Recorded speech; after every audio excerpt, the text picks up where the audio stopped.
Saudara, kita lihat apa saja yang menjadi sorotan utama di harian Kompas yang terbit hari ini Rabu 15 Mei 2024. Kita langsung lihat di halaman muka beragam informasi dihadirkan di sini. Kita ke berita foto terlebih dahulu, saudara.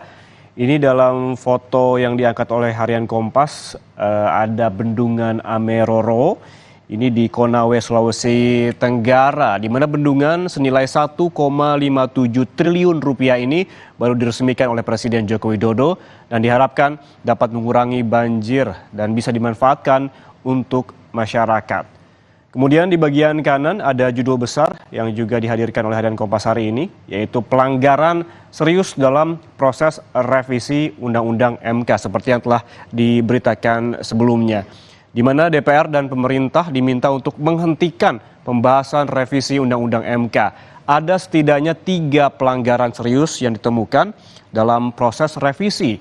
Selain menggelar rapat pengambilan persetujuan tingkat pertama secara tertutup di luar masa sidang, DPR dan pemerintah juga dinilai melanggar prinsip partisipasi bermakna dalam pembentukan undang-undang. Ada beragam informasi lainnya juga dihadirkan di halaman muka. Di bagian bawahnya yaitu ada legislasi terkait Dewan Pers yang menolak draft RUU penyiaran. Ada juga informasi terkait dengan banjir bandang, perkuat mitigasi di kaki Gunung Merapi, itu judulnya. Bisa Anda baca lebih lengkap di harian Kompas hari ini. Kita ke halaman 15, saudara.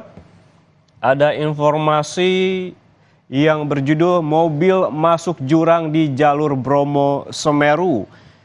Ini ada sebuah mobil masuk jurang di jalur Bromo Semeru di Kabupaten Malang mengakibatkan 4 orang meninggal. Sementara di Lampung, kabut tebal mengakibatkan bus masuk jurang. Informasi kecelakaan ini dan sejumlah informasi lainnya lebih lengkap Anda bisa baca di harian Kompas yang terbit hari ini Rabu 15 Mei 2024 dan Anda juga bisa membacanya secara daring di kompas.id.